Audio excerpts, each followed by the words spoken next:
السلام عليكم ورحمة الله تعالى وبركاته. اليوم القضية اللي جيتكم بها ماشي قضية مغربية، قضية من دولة مصر. كتدور الأحداث ديالها في مدينة المنصورة. هادو واحد جوج د الخوت مزوجين. أنا دخلت في القضية نيشان ما عملت لا هيدا لا هيدا، دخلت نيشان من القضية. المهم جوج د الخوت مجوجين في العماره ديال باهم كان لاباس عليه يعني ميسور الحال. كل اخت في بارتما ديالها، والطبقي ديال البارتمات كاين اللي كاريين كاين اللي خاويين. المهم هذيك العماره ديال باهم توفى خلاهم من ولادو. هذاك الورث ورثوه ولادو. واحد الاخت مزوجه وعندها 3 د الوليدات، 2 ذكوره والبنت اللي عدور الاحداث عليها كامله هي بنتها ساره. والاخت الثانيه اللي كان اسمها صالحه ما عندهاش الوليدات، رغم ان سنين ديال الزواج وديال الاطباء اللي داخل وخارج المغرب ما خلاو طبيب. خاصه انهم الناس اللي لاباس عليهم للاسف دائما الاطباء كيقولوا لهم النسبه ديال الانجاب ضعيفه بزاف، وكيبقى داكشي بين يدين الله سبحانه وتعالى. ربما ربي اراد غادي يكون عندكم الاولاد، اما بالنسبه لداكشي طبي راه المساله ضعيفه وضعيفه بزاف. فانايا ندخل الامر الواقع، خاصه هاد البنات كانوا لاباس عليهم وكيديو الرجال غير على قد الحال، يعني عندهم وظيفه، يعني ماشي شي لاباس عليهم، وانما عندهم الوظيفه ديالهم مع الدخل قار، ولكن هما اللي كانوا لاباس عليهم، هما اللي كيصرفوا، هما اللي مثلا الا كانت شي سفريات هما اللي كيقوموا بها، والزوج كيقوم بالواجبات الاساسيه. فكانوا هنايا مسيطرين على الازواج ديالو. فهذيك الاخت صالحه غتربي الكبده على بنت اختها، يعني هي دائما مقابلاها مراقباها. اذا كانت شي حاجه قالت الوالدين ديالها ما بغاوش كتمشي عند الخاله ديالها هي اللي كتبقى ترغب معاها. المهم بغاتها من كل قلبها، هذيك صالحه بغات بنت اختها من كل قلبها، يعني كتربيها معاها في كل شيء. فمشات ايام وجات ايام. فهنايا هذيك البنت ساره كبرت، الولاد كذلك كبروا، مشات ايام يعني مرت سنين. البنت طلعت الجامعه رغم انها كانت كتطلع غير بنقاط غير قضاويين وصافي، ماشي زعما شي نقط.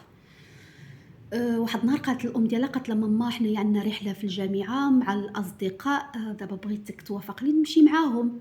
قالت لها لا، باك ما يبغيشي وتا انا ما غنبغيشي. فبدات كترغب فيها والو ما بغاتش. فهنايا غتمشي عند خالتها، غتمشي عند خالتها غتقول لها خالتي ترغب معايا ماما تخليني نسافر، راه البنات كلشي ماشي، انا اللي ما غنمشيش، وشحال اللي كنستنى هذا السفر اللي مفوج فيه الضغط القرايه. المهم بزاف ديال ما يتقال. في الاخر خالتها مشات عند الاخت ديالها، قالت لها خلي ساره تمشي مع صحابها، راه غير يومين دغيا دوز، العائله تفوج عمرها ما كتخرج مع صحابها، دائما قرايه للدار. ورغم ان هاد ساره كانت تنفش والكلمه ديالها هي اللي كتمشي، ودائما مخبين على باها، كتسهر كتخرج، ورغم ذلك في هذه اللحظه هذه بانت بانها ما كتعمل حتى حاجه، دائما الدار وقرايه. فالام ديالها بقات كتشوف حتى وافقت، قالت لها صافي واخا تمشي بدون استشاره الاب. حتى كيجي الاب في العشيه في نيه ساره مشات مع الاصدقاء ديالها لرحله للقاهره. فالاب مجبر ما يقول، صافي وافقت يماها، صافي ما حتى شي انا نزيد الصداع وداكشي. ديك الرجال اللي كانوا كيتفاداو انهم يجمعوا المشاكل. فمن بعد هذيك يومين دائما الام ديالها كتعيط لها، كيسينا ساره شنو عملتو؟ انا عملت هذه، انا خرجنا، حنا مشينا موطع فلاني، احنا جينا، حنا تعشينا تغدينا. المهم جازت ديك يومين، حتى من بعد قالت لها ماما راه الرحله غادي تطول، راه باقي غادي نجلسوا سيمانه كامله. فالام تعصبت، ومن بعد ما جبرت ما تعمل، يعني ما يمكنش البنت ديالها ترجع بوحدها، يعني الشله كامله غتبقى في القاهره، يعني تترجع معاهم. داكشي اللي كان. بعد سيمانه رجعت البنت، رجعت الحياه ديالها الطبيعيه، المدرسه بحال دائما. حتى دازت 4 شهور. من دازت 4 شهور البنت مابقاتش كتقدر تنوض من المطعه، غير مكتئبه، غير كتبكي، غير مريضه، ما كتاكلش. المهم واحد الحاله صعيبه. فهنايا الام قالت لها ضروري، انا عيت كنقول اليوم تصبح مزيانه غدا تصبح مزيانه، اذا ضروري خصني نديك نطبب. لا ماما انا فيا والو، انا كندوز غير بالضغط امتحانات، هما اللي عاملين لي هيدا. لا ضروري خصك تمشي للطبيب، انا غادي نمشي نلبس عليا، غادي نجي نجبرك واجده. داكشي اللي كاين. مشات الام غبرت واحد 10 دقائق، جات جبرت البنت، ما كاينه شي في البيت. ما كايناش في الغرفه. فبدات كتفتش عليها في الدار، ملي شافت الباب د لابارطومون جبراتها مفتوحه، فقالت اذا خرجت. هي باقا كتفكر حتى كظهر حداها اختها، قالت لها كانت اسمها جوهره، وحده صالحه اللي ما عندهاش شي ولاد، وجوهره هي اللي عندها ساره وجوج ولاد اخرين. قالت لها جوهره خصني نهضر معك. قالت لها خير. قالت لها ساره طايحه في واحد المشكل ومشكل كبير. قالت لها خير، اللهم اجعله خير. قالت لها ساره ملي مشات للقاهره تزوجت بواحد الولد عرفي، ودابا هي حامله 3 شهور طالعه في 4 شهور. كيفاش؟ داكشي اللي كاين. بدات كتغوت واختها كتسكت فيها، سكوت غتفضحنا قدام الجيران وغيعرفونا الناس وغنتشوهوا. دابا غير سكوت، دابا نشوفوا كيفاش نحلوا المشكل غير بيناتنا بلا ما الناس يسوقوا الخبر. فتما شنو غادي يعملوا؟ قالت لها بعد انني كنعيط من داك الولد ما كيردشي، ديك الورقه د العرفي بقات غير الزواج عرفي بقات غير عنده، حيت قال لي غتبقى عندي باش الام ديالك ولا الاب ما يشوفوها لك شي في الدار. داكشي اللي كاين. بدات قالت له انا حامله نفطه، يعني مابقاش كيهضر معاها، مابقى كيعيط لها، مابقى كيبغي يرد على الهضره ديالها. فخالتها غتعيط له ما غاديش يجاوب. دات العنوان من عند ساره ومشات الام والاخت، يعني الخاله والام مشاو من ديك الدار، فسقساو على ديك السيد. قالوا له حنا، قال لهم هو مدينه اخرى غير جا هنايا كان خدام ودابا مشى بحالو وحتى شي واحد ما عارف على شي حاجه. هزوا ديك البنت داوها للطبيب باش يعملوا لها الاجهاض. قالوا له فات الوقت، وعاد حتى اذا بغينا اننا نعملوا لها الاجهاض راه الصحه ديال البنت ماشي مزيانه، تقدر تموت لنا في يدنا. فبقاو كيشوفوا كيفكروا كيهنسوا. قالت الاب ديالها بان بنته حامله، بدا كيغوت عليها. عاد ديك الساعه هو فطن انه الراجل ضد الدار، بدا كيغوت: انت اللي صيفطتيها وهذه الترابي ديالك، انا حياتي كامله خدام برا كنجي غير ناكل نعس، ما كنعرفش شنو كيدور في الدار، انت اللي ربيتيها شنو ربيتي. المهم ديك السيمفونيه د الرجال اللي كيكونوا نازلين الثقال حتى كتوقع شي مصيبه عاد كيبداو يلوموا المراه. ففي ديك الساعتك الخاله غتقول لهم شوفوا انا ما عنديش شي ولاد، دابا غادي نمشيو انا وساره والراجل ديالي للقاهره وغنجلسوا تما واحد المده حتى تولد، وديك الساعتك نكتبوا ديك الولده ولا ديك البنت في الاسم ديالي ونتبناه انا على انه هو ابن الولد ديالي. للاسف داكشي اللي كان. هزوا البنت، مشات الام والاب والخاله وزوجة الخاله ومشاو لمدينه القاهره. كانت عندهم الدار تما، جلسوا حتى وصلت الوقت ديال الولاده ديال ساره. جات الام ديالها حيت كانوا غادي تولد في الدار، لان اذا ولدت في الطبيب معروفه شكون اللي ولدت في حق. ملي عاد تولد في الدار راه غادي ما يعرف شكون اللي ولد. ديك ساعتك المهم مشات الام، ولدت البنت، عرفاتها مزيانه، هزت راسها رجعت للمنصوره. والخاله وزوج الخاله وساره بقاو في الدار واحد 3 شهور ولا 4 شهور، وهي كترضع ديك العايل. ساره كترضعو وربات عليه الكبده وبدات كتبغاه، حتى كتجي واحد السفريه من راجل دخلتها باش يخرجوا على البلاد لان جاتو الخدمه تما. فهنايا مضطرين انهم يديو معاهم الولد، فتما سافروا. وفي نفس الوقت ساره رجعت للدار ديالها، الحياه ديالها الطبيعيه، ما كاين حتى حاجه، يعني تعيط نفس السيستيم، تعيط كتكمل قرايتها. وقازت الاعوام، شي عامين ولا 3 سنين، حتى واحد الوقت جا الاب قال له واحد الاستاذ ديال اللغه العربيه تقدم لي على انه باغي البنت، باغي ساره. وهي تقول له الام نسيتي الماضي ديال بنتك، كيفاش غادي نعملوا؟ فانا بقاو كيفكروا كيدخلوا جروبات كيسقسيو، فاكتشفوا بان كاين واحد الشيء اسمه ترقيع البكاره. فهنايا مشاو بقاو كيفتشوا فين كتعمل هذه العمليه، فين كتمشى، توصلوا ان كاينه في العاصمه، يعني كاينه في القاهره. فتما مشاو سقساو الطبيب، قالوا لهم لا، العمليه في هذاك الوقت كانت كتعمل يعني يكون باقي غير يومين ولا نهار للعرس، يعني من الزواج. فتما رجعوا للمدينه ديالهم، رجعوا للمنصوره، اتفقوا حددوا النهار ديال الزواج. فرجعوا عملوا العمليه، تمت بنجاح. كذلك العرس جالس في امان الله، ما كاين حتى شي حاجه، صافي مزيان. نبينا عليه السلام امور كامله مزيانه. واتفقوا مع هذاك الراجل هو كان غادي يشري الدار، كان غيشري لابارتومون، اتفقوا معاه بانه يشريو واحد السكنه، يعني واحد لابارتومون من عندهم في العماره، في نفس الوقت تبقى معاهم بنتهم ساكنه، يعني ماشي بعيده عليهم، يعني كيشوفوها وتشوفهم، يعني تبقى العائله مجموعه. فداك الشيء اللي كاين، ديك الراجل بنتهم شرا منهم الدار وبقاو عايشين معاهم في العماره.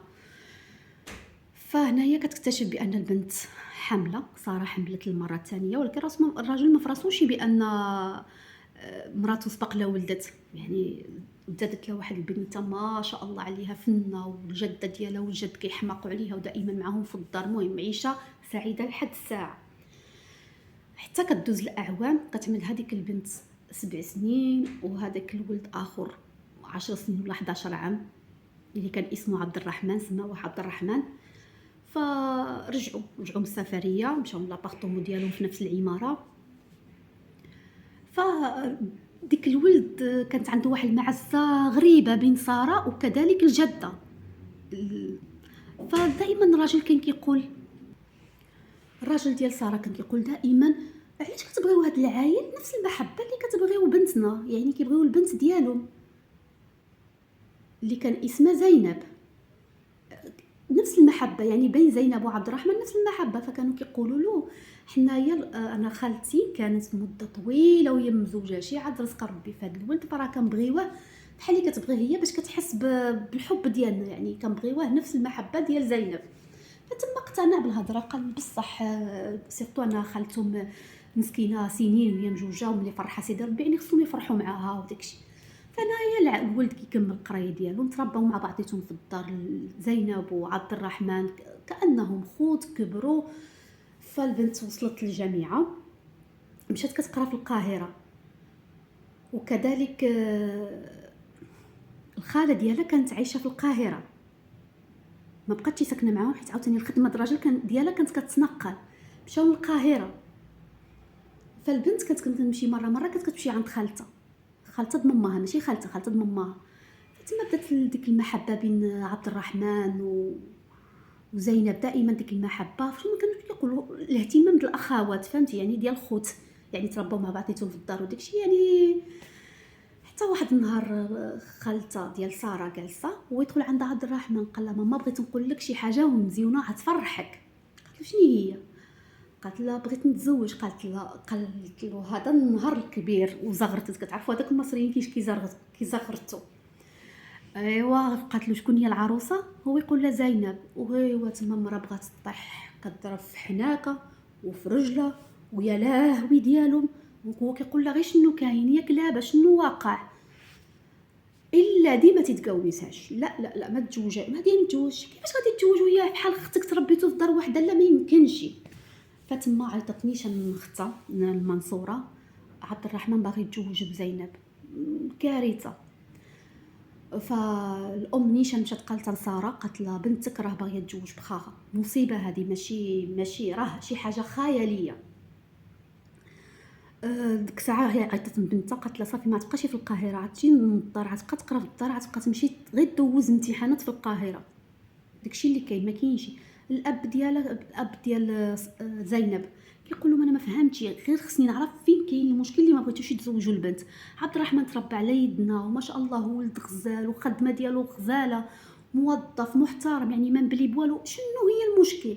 كيقولوا له نفس العذر، بانهم تربوا في نفس الدار مثل الاخوه. داكشي ما كيدخلوش في راسو، ولكن كيبقى غير يشوف. فتما ملي وصلوا الامتحان بعد واحد شهرين ولا 3 شهور، وصلوا الامتحانات، قالت لها ماماها غتمشي في الصباح وغتجي في العشيه. الاب قال لها: لا، انا شبرت كونجي، غنمشي معاها حتى تكمل الامتحانات، ومن بعد غادي نرجعوا في مره، ما غاديش نبقاو نمشيو ونجيو. تمشي البنت وتجي. فداك الشيء اللي كان، هز البنت مشاو للقاهره. كملت الامتحانات ديالها، والام غير كتعيط: ياك مزيانين، شنو عملتو؟ كيف دوزتو؟ يا عالم بها غير ربي، كيف دوزتو امتحانات؟ لا والله الا تا مزيانه، جاوبت مزيان، مرتاحه، دازوا امتحانات. قالت لهم: اليوم غادي تجيو في الليل. قال الزوج: لا، حنايا غادي نجلسوا واحد يومين. البنت قالت خصها تخرج مع الاصدقاء ديالها، حيت من بعد تغدي الامتحانات الاخر د العام غادي يحتفلوا شويه. داكشي اللي كاين. داز يومين، ساره كتستنى موجده الغدا، الزوج والابنه ماجين، حتى كيدخل غير الزوج: فين يا زينب؟ زينب راه خليتها في الدار ديالها، راه زوجتها بعبد الرحمن. تما مرا طاحت على الوقفه ديالها، مابقاتش يعني سخفت، طاحت على الوقفه ديالها. الراجل شنو كاين؟ انا ما ارتكبت حتى شي ذنب، كيبغيو بعضيتهم، عزت عليا بنتي وعاد الولد ما فهم يتعب، قلت نعمل لكم مفاجاه ربما تفرح، وعاد من بعد نعملوا لهم العرس. قالت له اكبر غلطه عملتي في حياتك، مصيبه اللي عملتي، مصيبه. كيفاش مصيبه؟ هذاك الولد ها شنو وقع لي وها شنو وقع لي، هذاك الولد ولدي، ها شنو ها شنو ها شنو ها شنو. عاودت له داكشي كامل. الراجل من كثره الصدمه شبر لا راسه، بقى كيشرطو مع الحيط بلا ما كيفطن. وماماها كيسمعوا الغوات، عياو ما كيفرعوا الباب باش يدخلوا. ملي دخلوا للاسف جبروا فات الاوان، ساره جثه هامده. كاين شي امل ان تعيش. صافي قدامو الامانه امنتو. تما عيطوا للبوليس، جاو الشرطه، حكاو لهم داكشي كامل من الاول حتى الاخر. هادشي اللي عاودت لكم كامل، كيفاش وقع ديك الحمل وكيفاش تزوجوا كيفاش، المهم هادشي كامل اللي عاودتو كاين. فهنايا ملي عملوا التحليلات ديال الدي ان اي بين عبد الرحمن وزينب، جبروا بالفعل كاين هما اخوه. دابا حنايا غير كنسمعوا الحمل ديالي كتشوك، فما بالك هاد الولد وهاد البنت كيف غيدوزوا حياتهم والاحساس ديالهم، خاصه انهم سيمانه هما مزوجين. يعني الله يكون معاهم، كذبش عليك، يعني الصراحه صعيبه. ف تما من بعد هاد المداولات كاملين وجبروا بان الجريمه ما كانتش عن سبب يعني ما كانش مخطط لا قبل. يعني داكشي الحادثه وقعت، الجريمه وقعت في ساعتها، والجريمه ديال الشرف. فهنايا ما هما المصريين الجريمه يعني الاعدام، كاين شي هيدا ولا هيدا. فانا يحكموا عليه 3 سنين، حيت وجبروا ملي عرضوه على الطبيب النفسي جبروا لحد الساعه الراجل باقي العقل ديالو ما رجعش في موطرو، من قوه هذيك الصدمه اللي طاح فيها. الراجل العقل ديالو باقي عايش في واحد العالم غير عالم، يعني خرجوا له حتى على العقل ديالو. فانا يتحكموا عليه غير ب3 سنين. وهذيك البنت والولد ما عرفتش شنو عملوا، ما كاين حتى شي مصدر كيقولوا شنو عملوا مثلا، واش كملت قرايتها ولا خدمت ولا بقات ماصر ولا ما عرفتش شنو، ما كتبوش شنو كاينه شنو عملوا. لهذا الانسان اللي كيوقع في الخطا هي الهله فين يقدر على مسلم، ولكن الانسان وقع في الخطا كيتعالج بالخطا اكبر. يعني فهمتوا؟ يعني دابا هو بغاو يخبعوا، صدقوا تفضحوا، وقعت مشكله كثار، عرفوا ديك الجيران كانوا خصهم يخبعوا عليهم، مشاو الضحيه سيده، الراجل خرج على عقله، وديك البنت وديك الولد المساكن علم الله شنو كان بيهم. يعني لا حول ولا قوه الا بالله. صافي لهنايا تسالات القضيه ديالي. نتمنى تخليو التعاليق ديالكم، واللي ماشي مشترك في القناه يشترك. والى قضيه اخرى ان شاء الله، واستودعكم الله الذي لا تضيع ودائعه.